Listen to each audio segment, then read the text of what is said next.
Saudara-saudara yang dikasihi Tuhan kita Yesus Kristus, selamat sore dan shalom. Ibadah Pekan Keluarga hari ke-6 saat ini akan segera kita mulai.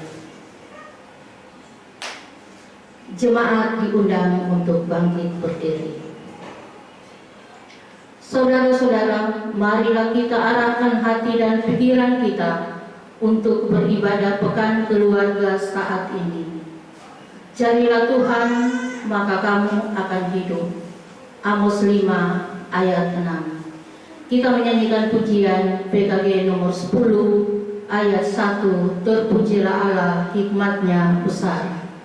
Terpujilah Allah, hikmatnya besar, begitu kasihnya untuk dunia jemaat, sehingga diberilah putranya kudus, mengangkat manusia serta menebus.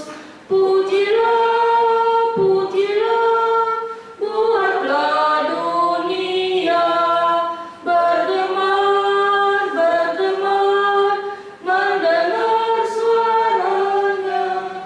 Dapatkanlah Allah demi putranya, beri puji padanya sebab hikmatnya. Tabisan dan salam. Ibadah Pekan Keluarga saat ini ditahbiskan dalam nama Allah Bapa dan Anak dan Roh Kudus. Amin. Damai sejahtera Allah menyertai kita sekalian. Kita menyanyikan pujian PKG nomor 47, Yesus kekasih jiwaku. Yesus kekasih jiwaku, sungguh ku percaya padamu, karena kasih-Mu padaku, Kau tebus dosaku. Dari terbitnya matahari dan sampai terbenamnya, Ku angkat lagu pujian, tinggikan nama-Mu. Dengan gendang ku puji dengan kecapi. Oh, ku bernyanyi, haleluya, tinggikan nama-Mu. Jemaat disilakan duduk kembali. Jemaat yang dikasihi Tuhan, kita akan membaca dan merenungkan akan firman Tuhan. Namun sebelumnya mari kita satu dalam doa. Kita berdoa. Allah Bapa kami dalam kerajaan surga, kami mengucap syukur dan berterima kasih oleh karena kasih dan kemurahan Tuhan, sehingga kami ada sampai saat ini karena kasih dan pertolongan Tuhan. Dalam ibadah pekan saat ini Tuhan, kami akan membaca dan merenungkan akan firman Tuhan. Kiranya Tuhan akan mengurapi jemaat-Mu, mengurapi hamba-Mu, sehingga apa yang kami baca dan kami renungkan bersama mendapat tempat dalam kehidupan kami. Terima kasih Bapa di surga, ini doa kami. Kami akan membaca firman-Mu. Di dalam nama Tuhan Yesus, kami berdoa dan mengucap syukur. Haleluya. Amin. Pembacaan firman Tuhan dalam ibadah Pekan Keluarga hari ke-6 saat ini terdapat dalam Kisah Rasul 16 ayat 27 sampai 35. Kisah Rasul 16 ayat 27 sampai 35.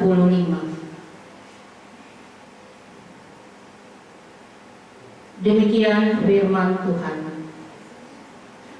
Ketika kepala penjara itu terjaga dari tidurnya dan melihat pintu-pintu penjara terbuka, ia menghunus pedangnya hendak membunuh diri, karena ia menyangka bahwa orang-orang hukuman itu telah melarikan diri. Tetapi Paulus berseru dengan suara nyaring, katanya, "Jangan celakakan dirimu, sebab kami semuanya masih ada di sini." Kepala penjara itu menyuruh membawa sulung, lalu berlari masuk, dan dengan gemetar tersungkurlah ia di depan Paulus dan Silas. Ia mengantar mereka keluar sambil berkata, "Tuan, Tuan, apakah yang harus aku perbuat supaya aku selamat?" Jawab mereka, "Percayalah kepada Tuhan Yesus Kristus dan engkau akan selamat, engkau dan seisi rumahmu." Lalu mereka memberitakan firman Tuhan kepadanya dan kepada semua orang yang ada di rumahnya. Pada jam itu juga kepala penjara itu membawa mereka dan membasuh bilur mereka. Seketika itu juga ia dan keluarganya memberi diri dibaptis. Lalu ia membawa mereka ke rumahnya dan menghidangkan makanan kepada mereka. Dan ia sangat bergembira bahwa ia dan seisi rumahnya telah menjadi percaya kepada Allah. Setelah hari siang, pembesar-pembesar kota menyuruh pejabat-pejabat kota pergi kepada kepala penjara dengan pesan, "Lepaskanlah kedua orang itu." Demikian pembacaan Alkitab kita pada saat ini. Tuhan Yesus memberkati kita.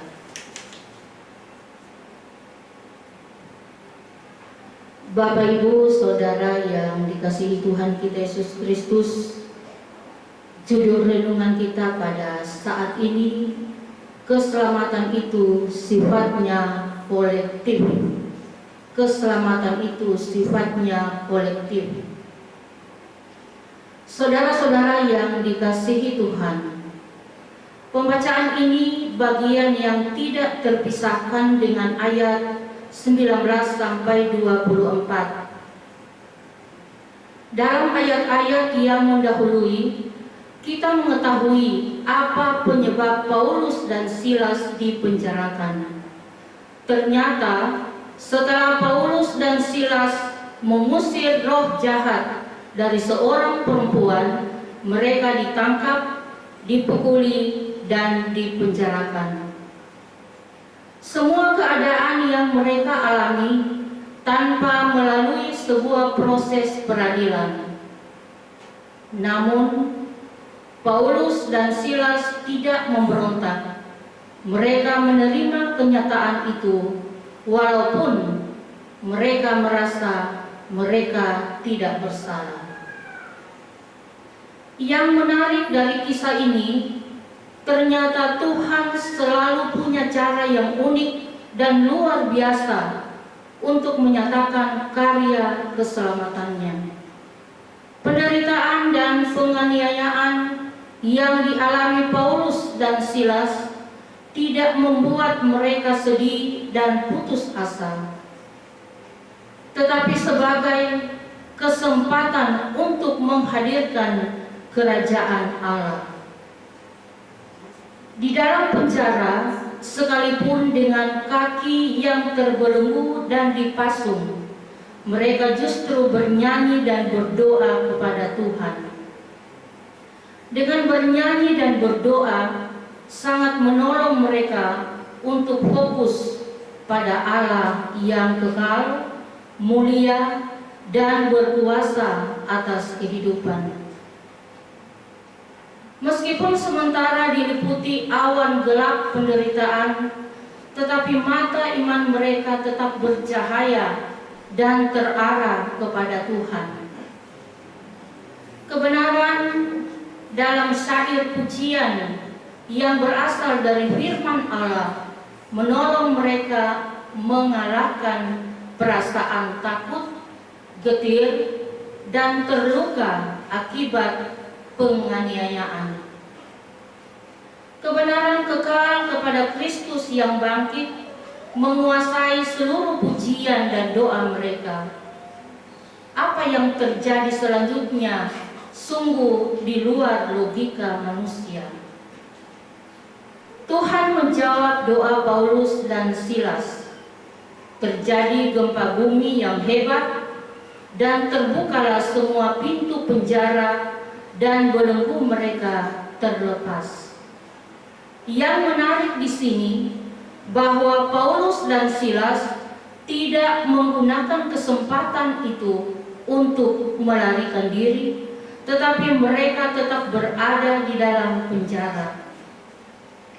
Memang kepala penjara menduga bahwa tahanannya pasti sudah lolos dan melarikan diri, dan itu berarti bagi kepala penjara itu akhir dari hidupnya. Karena dalam tradisi Romawi, apabila seorang penjaga gagal melaksanakan tugasnya, maka ia akan dihukum mati. Itulah sebabnya ia segera menghunus pedangnya hendak membunuh diri. Tetapi Paulus berseru dengan suara nyaring, katanya, "Jangan celakakan dirimu, sebab kami semuanya masih ada di sini." Saudara-saudara yang dikasihi Tuhan Yesus Kristus, pengalaman ini adalah pengalaman yang luar biasa bagi kepala penjara. Di sini dia menjadi yakin bahwa Paulus dan Silas bukanlah orang jahat. Karena itu, ia meminta petunjuk kepada Paulus dan Silas apa yang ia harus lakukan supaya selamat.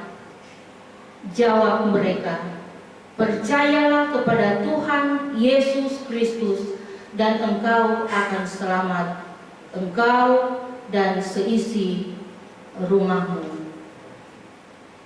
Pengalaman ini menyadarkan dia untuk menerima kebenaran Injil.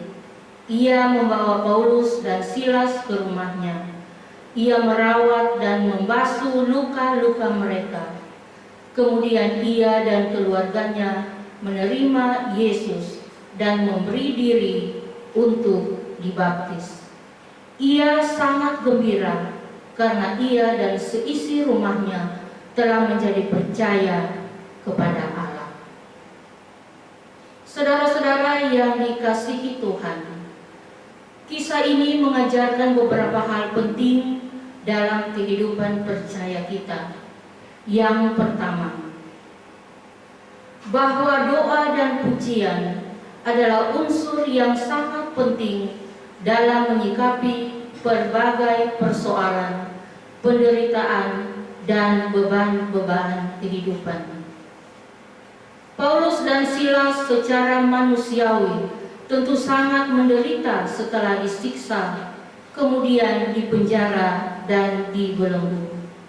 Tetapi doa dan pujian memberikan kekuatan iman dan pengharapan kepada mereka bahwa Tuhan tidak meninggalkan mereka.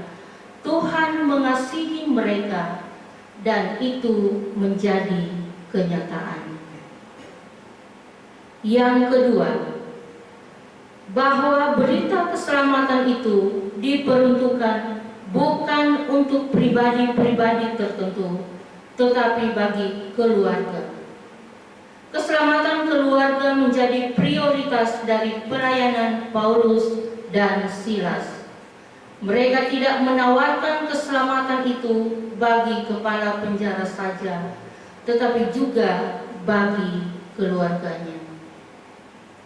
Keselamatan keluarga menjadi penting, dan setiap orang yang menerima anugerah keselamatan harus menjadi milik keluarganya juga.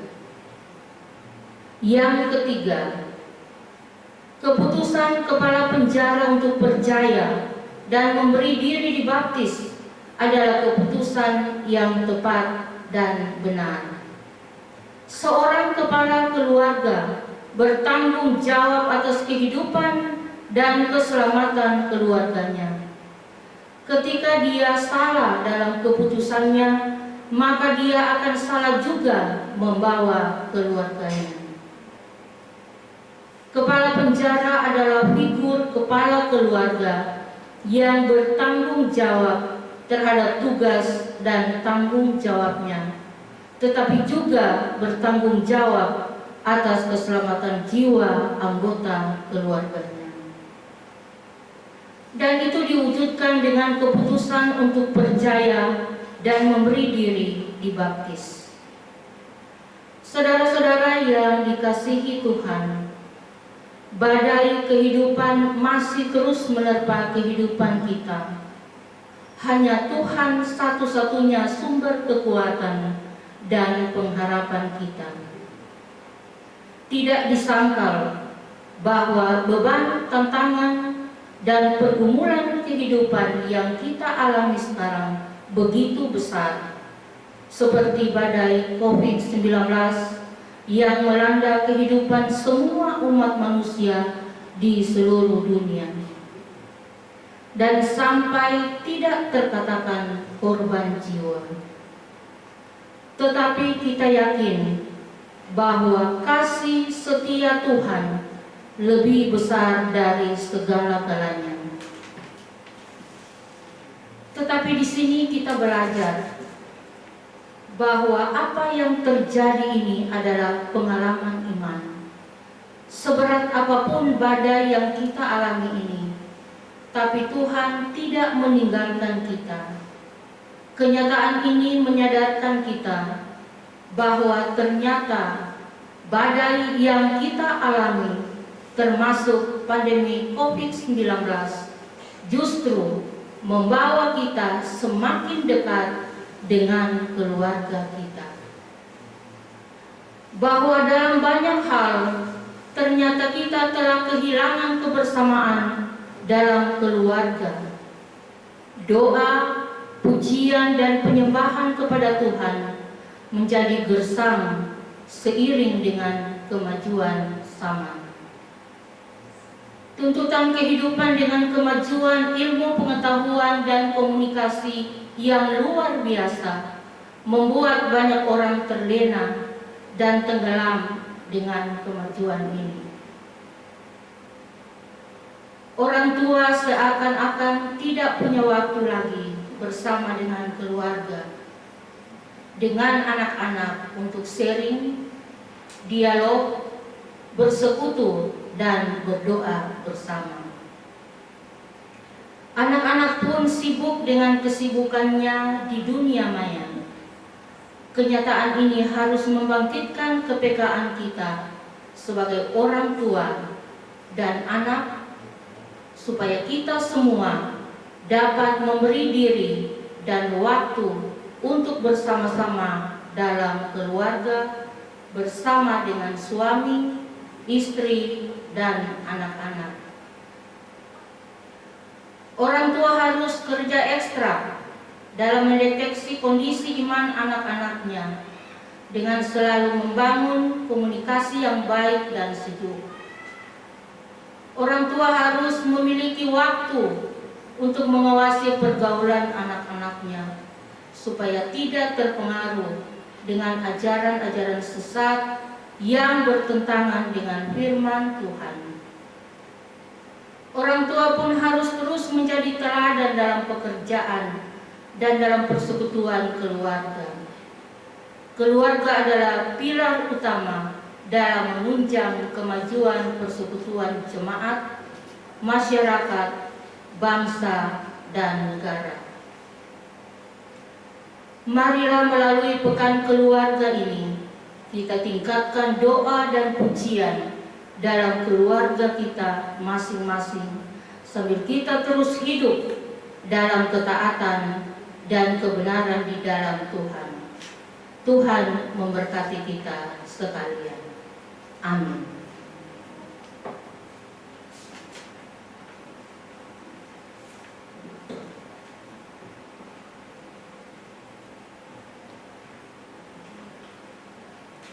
Jemaat yang dikasihi Tuhan kita Yesus Kristus, kita akan memberikan persembahan syukur kita sebagai tanda pengakuan kita bahwa Tuhan adalah sumber segala berkat dalam hidup kita. Marilah kita memberikan persembahan syukur dengan sukacita. Sambil persembahan syukur dijalankan, kita menyanyikan pujian PKJ 216 ayat 1 dan 2, berlimpah sukacita di hatiku. Berlimpah sukacita di hatiku, di hatiku, di hatiku, berlimpah sukacita di hatiku, tetap di hatiku. Aku bersyukur, bersukacita, kasih Tuhan diam di dalamku. Aku bersyukur, bersukacita, kasih Tuhan diam di dalamku. Damai sejahtera melampaui akal di hatiku, di hatiku, di hatiku. Damai sejahtera melampaui akal di hatiku, tetap di hatiku. Aku bersyukur, bersukacita, kasih Tuhan diam di dalamku. Aku bersyukur, bersukacita, kasih Tuhan diam di dalamku. Jemaat yang dikasihi Tuhan, kita akan masuk dalam doa syafaat dan pokok-pokok doa saat ini mendoakan program-program pelayanan gereja arah sinode, klasis dan jemaat. Kemudian mendoakan keluarga yang mengalami pergumulan, ketidakadilan dan terpenjara. Mendoakan dokter dan para medis yang berada di garda terdepan penanggulangan COVID-19, dan kita juga akan mendoakan persembahan kita. Mari kita satu dalam doa, kita berdoa. Bapa kami dalam kerajaan surga, kami mengucap syukur kepadamu, kami sudah boleh membaca dan merenungkan akan firman Tuhan. Kiranya Tuhan mengajarkan kepada kami untuk tetap setia dan taat pada kebenaran firman Tuhan. Walaupun banyak pergumulan dan persoalan yang kami hadapi, dan kami diingatkan untuk selalu tekun dalam doa dan pujian hanya kepada Tuhan. Bapa kami dalam kerajaan surga, kami berdoa untuk pelayanan gereja ada sinode, klasis dan jemaat. Kiranya Tuhan akan memberkati setiap program yang telah direncanakan dan yang akan dilaksanakan demi pelayanan gereja dan pekabaran Injil di dunia ini. Kiranya dimanapun hamba-hambamu berada, kiranya Tuhan akan menolong dan memberkati.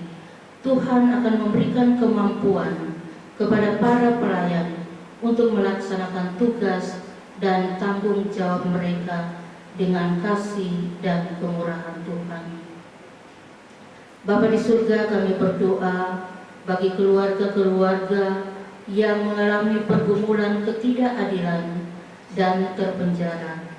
Tuhan kiranya hadir dalam kehidupan mereka, menolong dan memberkati mereka, memberikan kemampuan kepada mereka agar mereka dapat menjalani kehidupan ini dengan berpengharapan dan hanya mengandalkan Tuhan dalam kehidupan mereka.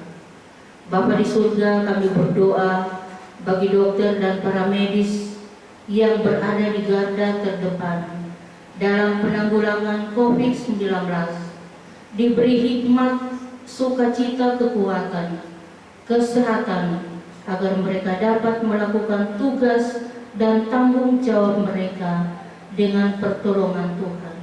Kiranya diberkatilah keluarga mereka. Bapa di surga, kami berdoa bagi anggota keluarga kelompok pelayanan 3 dalam tugas dan tanggung jawab mereka masing-masing. Kiranya Tuhan akan menolong dan memberkati, agar mereka dapat menikmati hidup yang Tuhan anugerahkan. Mungkin ada yang sakit, kiranya Tuhan akan memberikan kesembuhan.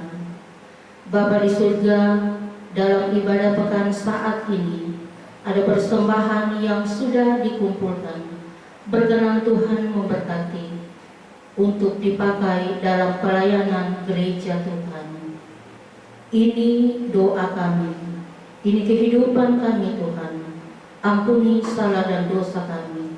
Di dalam nama Tuhan Yesus kami berdoa dan mengucap syukur. Haleluya. Amin.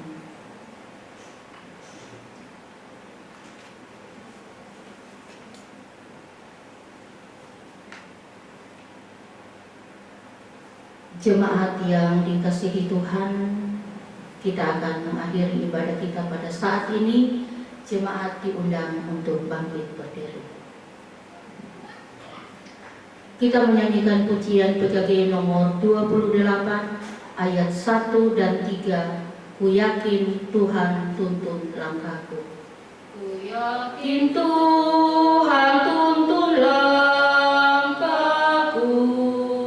serta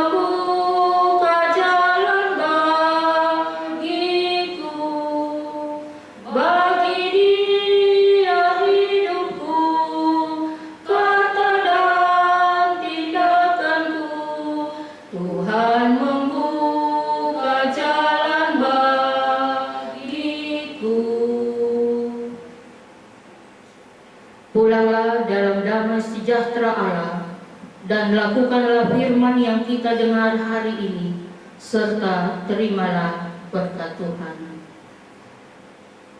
Kasih karunia Tuhan Yesus Kristus dan kasih Allah Bapa dan persekutuan Roh Kudus menyertai kita dari sekarang sampai selama-lamanya. Amin. Amin. Amin.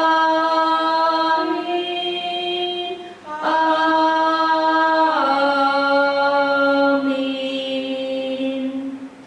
Jemaat disilakan duduk kembali.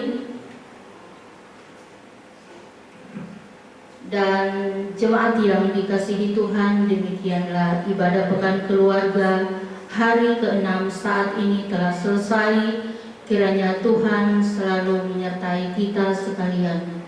Selamat sore dan shalom.